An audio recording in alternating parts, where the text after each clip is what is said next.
नमस्कार, स्वागत है आप सभी का आपके अपने चैनल थिंक टैंक पर। मैं हूं आपके साथ प्रेरणा शर्मा। दोस्तों, वामपंथियों ने राहुल गांधी की वायनाड सीट पर किया कब्जा। राहुल गांधी के सपनों को किया चकनाचूर। राहुल गांधी की एक लौती वायनाड की सीट को हथिया लिया है। राहुल गांधी को चौतरफा मजबूर कर दिया है, क्योंकि इस बार राहुल गांधी को चुनौती मिली है और वो चुनौती है प्रधानमंत्री पद के उम्मीदवार बनने की, ना कि अपने ही इंडिया अलायंस में लोगों के साथ मुकाबला करने की। इंडिया अलायंस के प्रत्येक बड़े नेता ने राहुल गांधी को अपने राज्य में भगा भगा कर धोया। कहा, हम एक भी सीट नहीं देंगे और यदि सीट चाहिए तो जहां हम बोलेंगे वहां से चुनाव लड़िए और जीत के दिखाइए। क्या है पूरा मामला, बताएंगे आपको आज की इस रिपोर्ट में। रिपोर्ट को अंत तक जरूर देखिएगा, बिल्कुल भी स्किप मत कीजिएगा। और यदि आप राहुल गांधी के चाहने वाले हैं तो ये आप जरूर देखिएगा, क्योंकि आज राहुल गांधी के सपनों को चकनाचूर किया खुद उन्हीं के अलायंस की एक बड़ी पार्टी ने। दोस्तों, हम सभी जानते हैं एक अलायंस बनाया गया, इंडी अलायंस, जिनका एक लौता मोटिव था नरेंद्र मोदी जी को हराना। लेकिन कैसे हराना है ये किसी को भी नहीं पता। कोई स्ट्रैटेजी नहीं, कोई भी चुनौतियां नहीं, लेकिन बस हवा में फायर करने वाली बात है कि मोदी को हराना है। चलिए ठीक है, कोई बात नहीं। लेकिन एक और काम इस अलायंस ने बहुत अच्छा किया।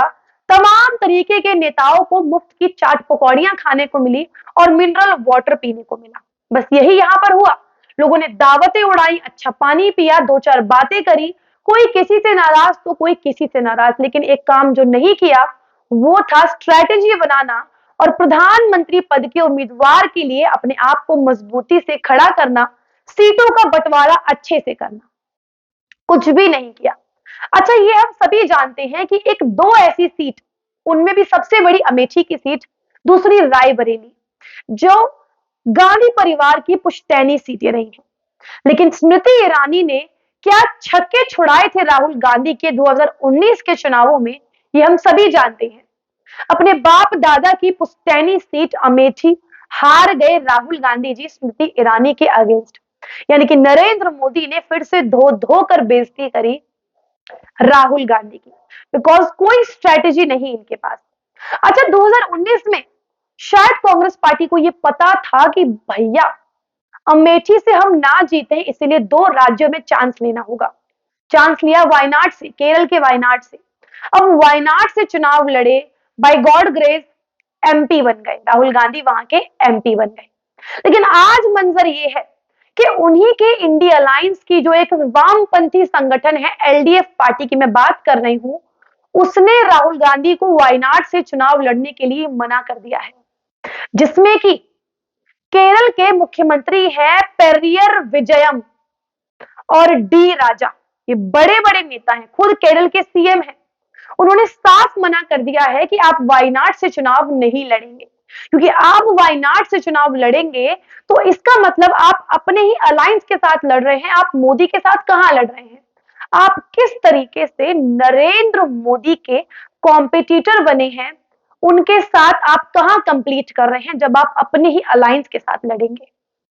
और ये क्लियर कर दिया है अब वामपंथियों ने, डी राजा ने और केरल के मुख्यमंत्री ने, कि यदि आप वायनाड से चुनाव लड़ेंगे तो हम भी फिर आपके अगेंस्ट चुनाव लड़ेंगे। ये कैसा अलायंस है जहां पर कोई भी कॉम्प्रोमाइज करने को तैयार नहीं है? ये कैसी मजबूरी है? ये कैसा प्यार है? हर दिन अपमान कराना पड़ता है। वहीं अखिलेश यादव ने मना कर दिया है, यूपी में एक सीट नहीं देंगे। ममता बनर्जी ने मना कर दिया है, एक भी सीट नहीं देंगे पश्चिम बंगाल में। और ये क्लियर कर दिया है, यदि चुनाव लड़ने हैं तो हमारे तरीके से हमारी सीटों पे आपको लड़ना पड़ेगा, जहां हम आपको लड़ना चाहते हैं, लड़वाना चाहते हैं।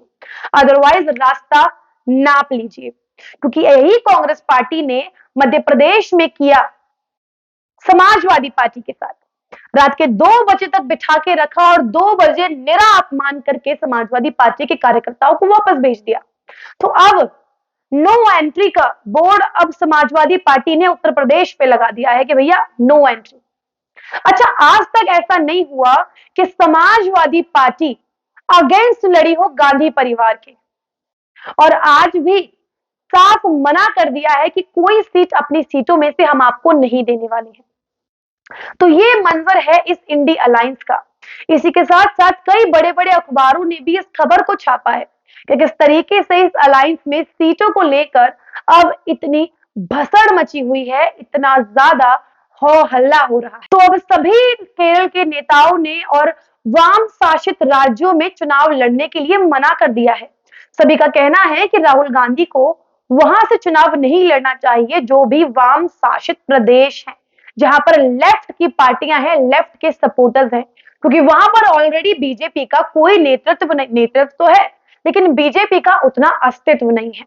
तो सीधी साफ बात यह है कि कोई भी नहीं चाहता कि राहुल गांधी अपने ही अलायंस में प्रतिद्वंदिता करें। तो अब ऐसे में ये देखने वाली बात होगी राहुल गांधी अब क्या स्टेप उठाते हैं। क्या वह वायनाड से चुनाव लड़ते हैं या नहीं लड़ते हैं, क्योंकि अमेठी और रायबरेली में उनका क्या हाल हुआ वो हम सभी ने देखा। लेकिन अब बात अलायंस की आई है, तो इस अलायंस का क्या हाल है वो आपसे छुपा नहीं है। कोई भी अपने राज्य में पैर नहीं रखने देना चाहता और कोई भी अपनी सीट से समझौता नहीं करने देना चाहता। हालांकि यहाँ पर अलायंस की जब बात करते हैं तो अलायंस में राहुल गांधी को केवल एक चीज पर फोकस करना चाहिए, और वो है प्रधानमंत्री पद की उम्मीदवारी। हालांकि इनके लिए मुख्यमंत्री पद भी बहुत बड़े पहाड़ की तरह है, लेकिन क्योंकि ये युवराज हैं तो इनके लिए प्रधानमंत्री पद ही सही है। उन्हें उस पर ध्यान देना चाहिए, उस पर जोर लगाना चाहिए, ना कि वायनाड से चुनाव लड़ने पर। अब देखना होगा कांग्रेस पार्टी क्या फैसला लेती है, क्या फैसला नहीं लेती। लेकिन हम एक फैसला जरूर लेते हैं अपने दर्शकों को अप टू डेट रखने का, और एक से बाद और हर एक खबर आप तक पहुंचाने का। लेकिन आज के लिए इस रिपोर्ट में इतना ही। मिलते हैं आपसे अगली किसी रिपोर्ट में अगले मुद्दे के साथ। नमस्कार।